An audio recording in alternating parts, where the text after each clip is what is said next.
রে আজকে বেশ ঠান্ডা ঠান্ডা ওয়েদার, বৃষ্টি হচ্ছে সকাল থেকে, তাই আজকে খিচুড়ি বানিয়েছি।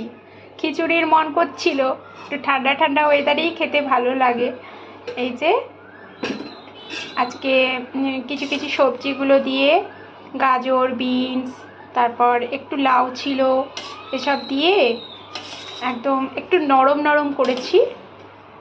এটা টাইট হয়ে যাবে খিচুড়ি। তার সাথে করেছি বাঁধাকপির তরকারি,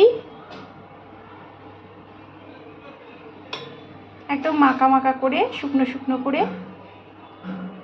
আর তার সাথে এই যে বড়া ভেজেছিলাম কয়েকটা আছে, আর একটু টক বানিয়েছি তেঁতুল দিয়ে। দেখো ঝোলটা একদম টেনে নিচ্ছে।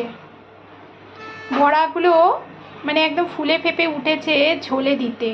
এটা মধ্যে ছোলার ডাল আর বিউলির ডাল দিয়ে বড়াটা করেছিলাম, একদম নিরামিষ, পেঁয়াজ রসুন ছাড়া। এটা তেঁতুল দিয়ে টকটা বানিয়েছি। দুপুরে বেশ খেতে ভালো লাগবে।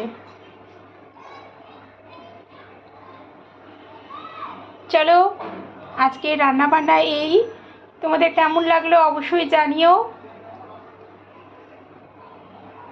আজকের মতন বাই বাই, সবাই ভালো থেকো।